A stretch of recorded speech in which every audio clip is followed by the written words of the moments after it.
Mahfud itu masa kecilnya berangkat dari sekolah biasa. Bahkan Pak Mahfud cerita bahwa sekolah zaman dulu itu dia nggak pakai sepatu. Pak Jokowi yang hanya S1 di dalam negeri di UGM, oh sekarang luar biasa. Siapa yang tidak mengakui? Menurut saya kalau tidak mengakui itu ada unsur ya tidak suka atau apa. Orang melakukan sesuatu kebaikan mesti tujuannya dapat keuntungan. Itu sangat kapitalis, sangat materialis menurut saya. Ini hanya opini arus bawah, opini dari masyarakat kebanyakan. Opini hanyalah sudut pandang. Assalamualaikum warahmatullahi wabarakatuh. Salam sejahtera untuk kita semua. Orang seperti Pak Mahfud mungkin nggak terbayang betul ya kalau dirinya sekarang seperti ini. Dikenal banyak orang, didambakan oleh banyak orang untuk menjadi pemimpin di Republik ini. Tidak hanya Pak Mahfud, mungkin ya orang tuanya, keluarganya, masyarakat sekitarnya. Bisa jadi hampir pasti seperti itu. Kenapa? Memang Pak Mahfud berangkat dari keluarga orang biasa, orang masyarakat bawah. Ini sama dengan Pak Jokowi. Mungkin kalau Pak Jokowi sekarang menjadi presiden dari sebuah negara yang sangat besar, yaitu Republik Indonesia, dengan prestasi kepemimpinan yang baik, yang luar biasa menurut saya, itu juga mungkin nggak terbayangkan dulu orang tuanya kalau anaknya jadi presiden. Itulah keajaiban, itulah takdir Allah. Kalau Allah sudah menghendaki seseorang menjadi pemimpin, orang diangkat derajatnya, adalah kehendak Allah, tidak bisa dicegah oleh siapapun. Nah, Pak Mahfud itu mungkin seperti itu.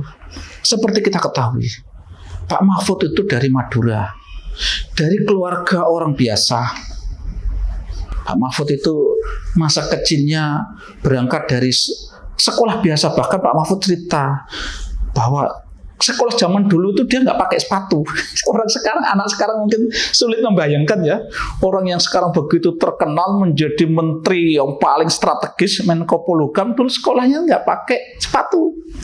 Jadi kalau pagi itu Pak Mahfud cerita itu kan sekolah SD biasa itu. Kalau sore sekolah madrasah ibtidaiyah. Jadi kalau di lingkungan santri itu dulu memang begitu. Karena sekolah madrasah ibtidaiyah, madrasah itu nggak dianggap.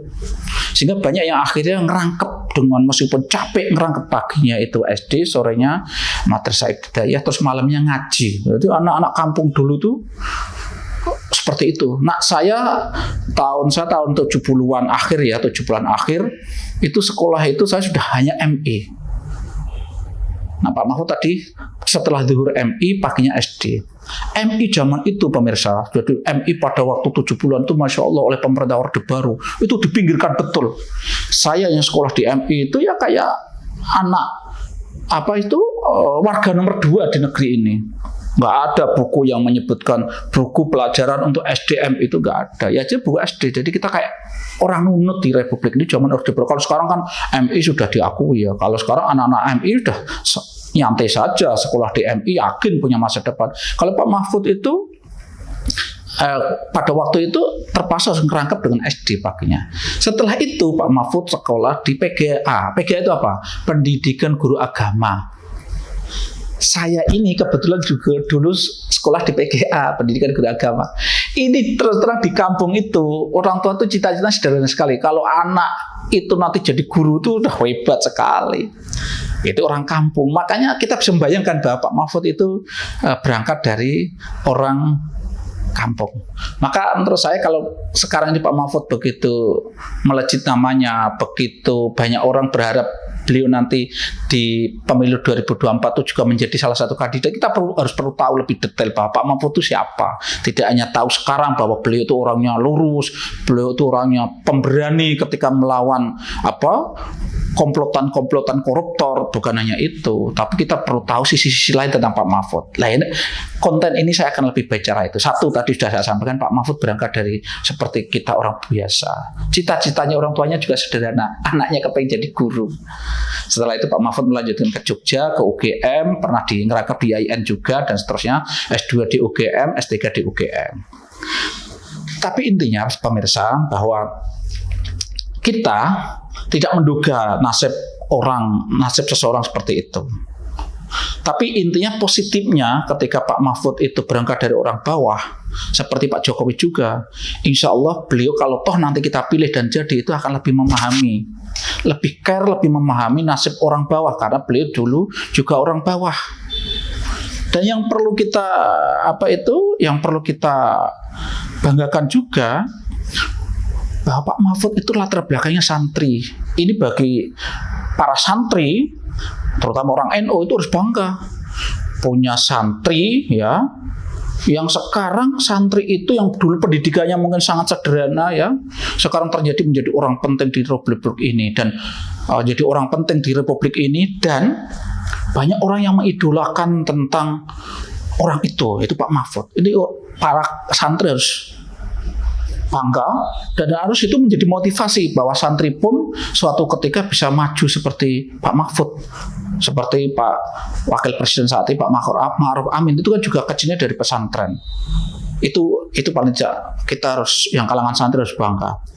Terus lagi kemudian tadi perlu diambil pelajaran juga bahwa Pak Mahfud yang kebetulan kuliahnya hanya di dalam negeri ya, S1, S2, S3-nya di dalam negeri, itu juga menjadi catatan bagi kita bahwa orang-orang yang kuliah di dalam negeri itu juga tidak kalah hebatnya dengan orang-orang yang kuliah di luar negeri. Mohon maaf yang kebetulan dapat kesempatan kuliah di luar negeri. Kadang, lagi-lagi saya katakan kadang, tidak semua. Itu mereka yang kuliah di luar negeri itu ada kesan kadang terbangun sikap arogansi intelektual. Kayaknya kalau sudah dari luar negeri itu masalah lebih hebat. Padahal bisa jadi yang kuliah di luar negeri kadang otaknya yang dulu berangkat dari santri, berangkat dari sejak kecil diajari tentang keikhlasan, diajari tentang nilai-nilai agama. Kadang setelah kuliah di luar negeri, kadang pulang itu otaknya sudah terkontaminasi dengan kapitalisme, materialisme. Sehingga kadang ukurannya itu untung rugi secara materi. Sementara yang kuliah di dalam negeri, kemungkinan kontaminasi itu tidak sebesar yang di luar negeri. Ini juga plus minus lah ya. Jadi jenengan yang kuliah di luar negeri juga tolong introspeksi diri. Kira-kira aku termasuk orang yang sudah terlalu terpengaruh kapitalisme, materialisme enggak? Saya terjebak pada arogansi bahwa saya lebih hebat dari yang lulusan dalam negeri apa tidak? Ini juga introspeksi diri, karena ternyata ada tadi Pak Jokowi yang hanya S1 di dalam negeri di UGM, sekarang luar biasa. Siapa yang tidak mengakui? Menurut saya kalau tidak mengakui itu ada unsur ya tidak suka atau apa. Tapi kalau fair bahwa Pak Jokowi adalah salah satu orang yang cukup punya prestasi, orang yang di atas rata-rata. Seperti Pak Mahfud, sama itu lulusan dalam negeri. Ternyata dalam berbagai hal kita melihat Pak Mahfud lebih unggul daripada beberapa orang yang dari luar negeri. Karena begini loh saudara, saya yakin mungkin sebagian sudah tahu. Memang ketika dulu ada perang dingin ya, perang ideologi antara Rusia ya, sosialis dengan negara-negara barat, terutama Amerika yang kapitalis. Ya, dia menggunakan demokrasi. Itu kan salah satu strateginya apa? Pemerintah Barat, pemerintah Amerika itu kan memberikan beasiswa sebanyak-banyaknya kepada anak-anak dari negara berkembang, termasuk Indonesia. Karena apa? Begitu anak-anak itu bisa dapat beasiswa sekolah di Barat, tujuannya apa? Supaya cara berpikirnya, mindsetnya disetting menjadi mindset Barat, supaya bahasanya tidak terpengaruh yang sosialis Rusia. Jadi memang ini strategi yang memang tersusun rapi. Jadi tolong ini juga diketahui.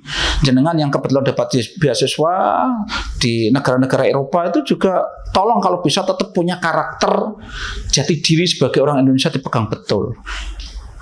Salah satu hal yang menurut saya di Indonesia itu kita diajarkan itu apa kan?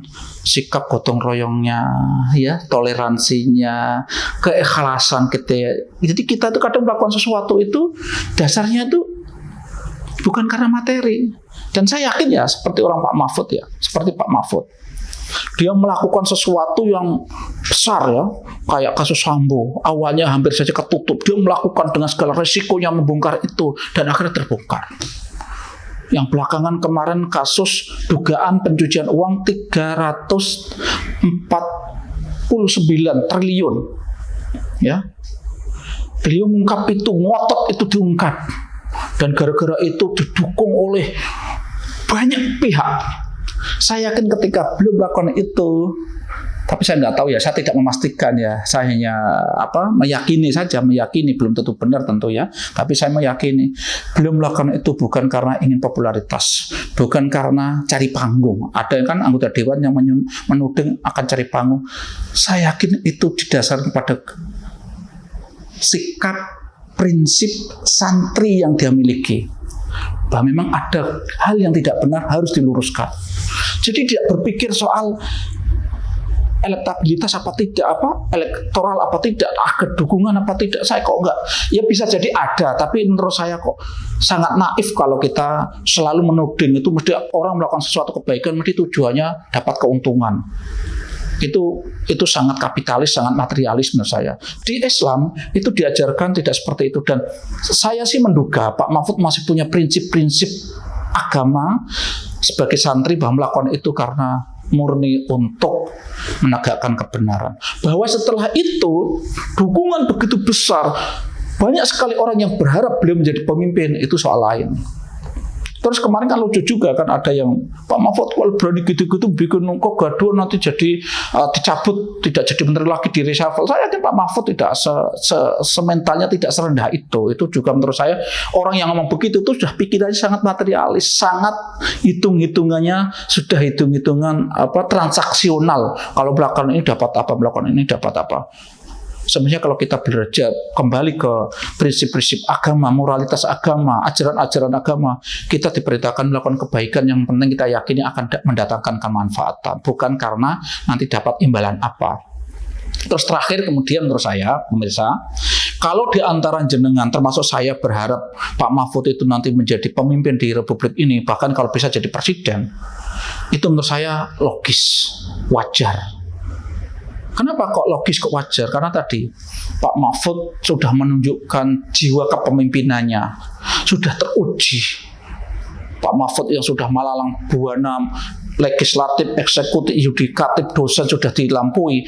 Di situ kan kita melihat rekam jejaknya yang memang baik.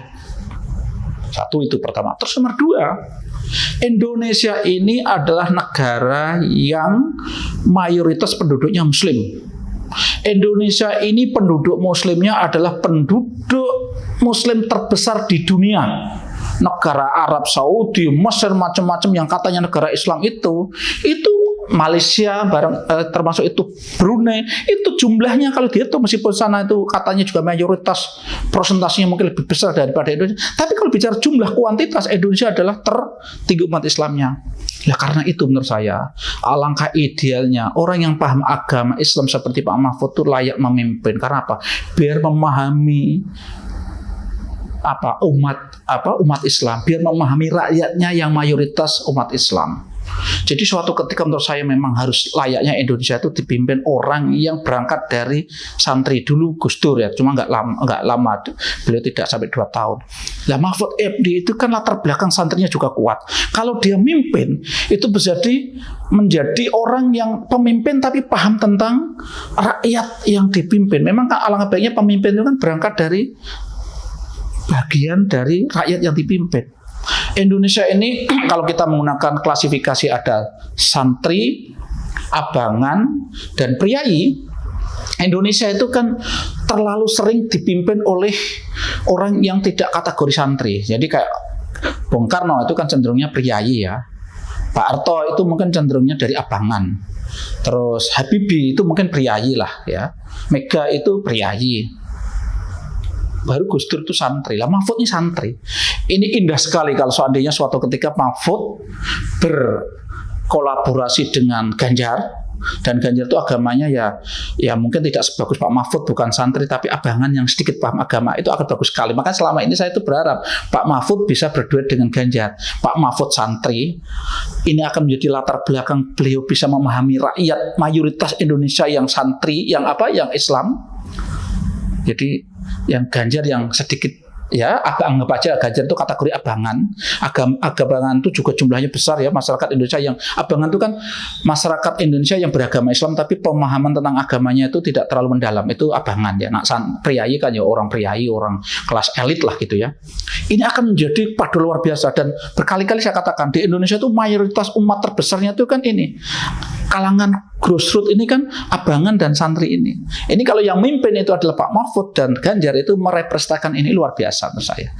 Oke, kita tetap sama-sama berharap, karena bagaimanapun nanti yang menentukan siapakah calon presiden, wakil presiden itu adalah partai politik. Tapi kita berharap tadi dengan berbagai perspektif yang saya sampaikan, Pak Mahfud ini memang layak untuk kita harapkan. Karena tadi produk Indonesia, kita juga perlu bangga bahwa orang yang hanya belajar di Indonesia itu juga punya kemampuan memimpin, dan sudah terbukti termasuk Jokowi ini memimpin dengan baik, juga merepresentasikan sebagai santri, sebagai orang yang memahami tentang Islam. Karena tadi saya katakan mayoritas penduduk Indonesia itu adalah beragama Islam, maka lebih baik yang memimpin itu adalah orang yang paham agama.